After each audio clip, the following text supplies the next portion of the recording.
Bien. Explication donc du chapitre distribué jeudi dernier sur la spatialité des molécules. On va reprendre ce qu'on a vu quand même sur les 5 dernières minutes en classe, à savoir les rappels sur la représentation des molécules. Là, donc toujours des rappels, la représentation plane, c'est-à-dire à plat sur une feuille. On a revu la formule brute, donc la formule brute où n'apparaissent qu'une seule fois chaque élément, donc en l'occurrence par exemple le carbone C, l'hydrogène H et l'oxygène O, et un indice, c'est-à-dire en bas à droite, le nombre de fois qu'il y a chaque molécule, chaque atome, pardon. Donc ici il y a 3 atomes de carbone, 8 atomes d'hydrogène et un seul atome d'oxygène, c'est pour ça qu'on ne le marque pas. C'est la formule qui donne le moins d'indications sur la molécule. Celle qui peut en donner beaucoup plus, c'est la formule développée. Donc la définition d'une formule développée, c'est la formule qui fait apparaître toutes les liaisons. Donc un exemple de formule développée qui pourrait être associée à la formule brute en dessous, ce serait les 3 carbones auquel on fait apparaître le O oxygène avec un H et tous les autres H avec les liaisons CH qui apparaissent.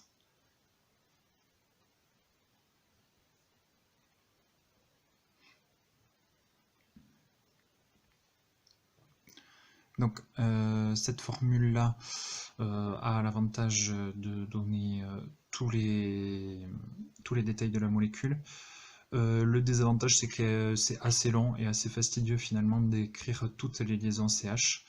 Et du coup, la formule finalement qui va être préférée, ça va être la troisième, c'est-à-dire la formule semi-développée, qui est une espèce d'hybride entre la formule brute où on met un indice pour ne pas avoir à réécrire tous les atomes, et la formule développée qui, elle, donne une bonne image de la structure de la molécule. À savoir que la formule semi-développée, c'est une formule développée dans laquelle on ne fait pas apparaître les liaisons CH. Donc ça aurait donné pour celle-ci CH2, CH2, OH. Donc on voit bien où se trouve le groupement OH sur la molécule. On voit que c'est une molécule linéaire. Par contre, on s'est dispensé d'écrire toutes les liaisons CH. La limite, je dirais, de la formule semi-développée, elle se trouve quand on a affaire à des très grandes molécules où il y a beaucoup d'atomes et du coup où ça prendrait beaucoup de temps aussi à l'écrire. C'est pour ça que arrive à notre secours pour les grandes molécules la formule topologique où on ne représente plus les H qui sont reliés au C, ni leur liaison. On ne représente plus les C non plus d'ailleurs, on représente que la liaison entre les deux C. Par contre, tous les hétéroatomes, c'est-à-dire autres que C et H, sont représentés, et les éventuels H qui seraient reliés à des hétéroatomes sont représentés aussi. En l'occurrence, par exemple, quand on va représenter cette molécule, le H qui est relié au O apparaît. Donc la formule topologique de cette même molécule, ce serait donc 1, 2, 3C.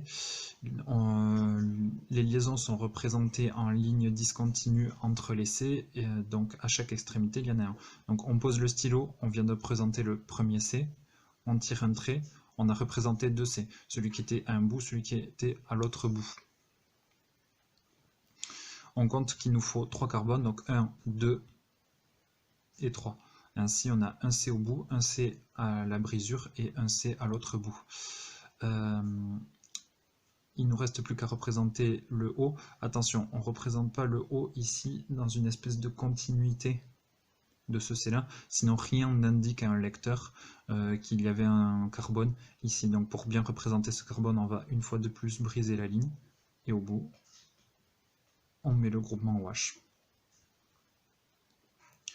Voilà, tout ça c'était des rappels de première.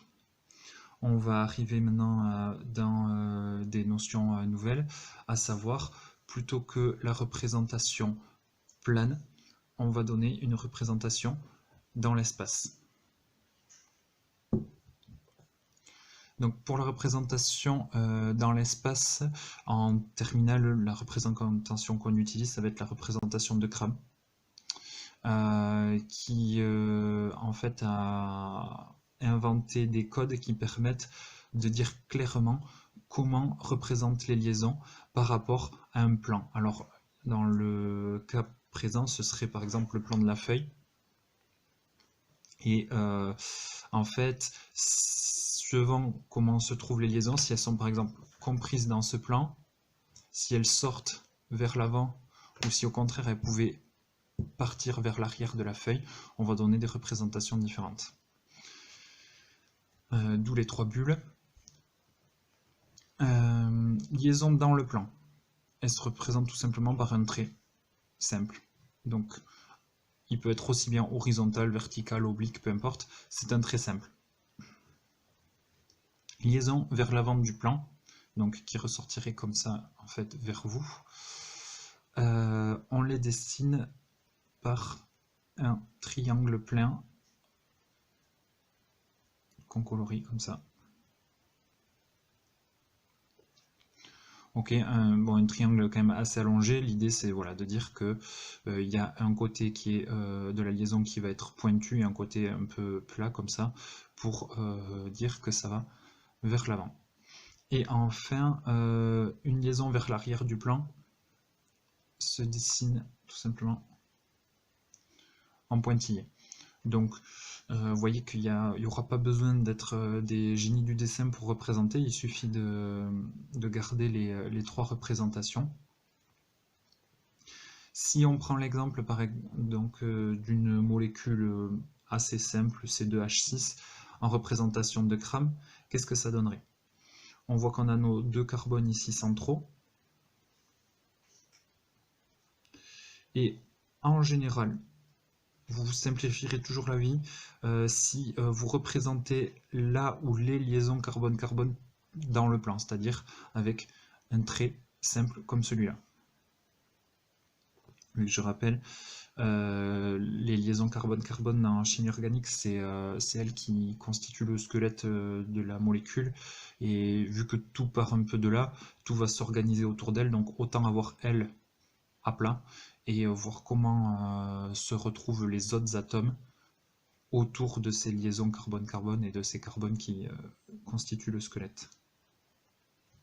À partir de là, H6, donc on va avoir 3 hydrogènes répartis sur chacun des carbones, et forcément on a toujours une forme un peu en triangle comme ça. Donc on aura toujours 2 liaisons dans le plan, sur les 4 que fait le carbone, 2 liaisons dans le plan, une vers l'avant, une vers l'arrière. Donc, je peux représenter une première dans le plan, avec un H. Il va y en avoir une vers l'avant. Attention, on se souvient, ça a toujours une forme un peu pyramidale, hein, tétraédrique, pour utiliser le mot correct de vocabulaire. Donc, on essaie quand même de représenter cette forme plus ou moins pyramidale avec notre dessin. Si jamais c'est pas parfait, on vous en voudra pas. Donc là, première liaison H, enfin CH, qui vient cette fois-ci donc, ok, comme ça, vers vous, depuis la feuille. Et enfin, pour respecter le tétraèdre, dernière liaison CH qui part vers l'arrière, et donc cette fois-ci, on la représente en pointillé. CH. Idem de l'autre côté, une dans le plan, une qui vient vers vous,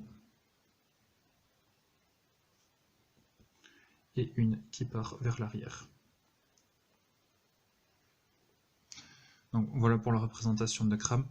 Il n'y a pas grand chose à comprendre, il y a tout à apprendre là en l'occurrence, et vous allez voir c'est à peu près comme ça pour tout ce chapitre. Donc ça, fin du grand 1 qui concerne donc toute la représentation des molécules.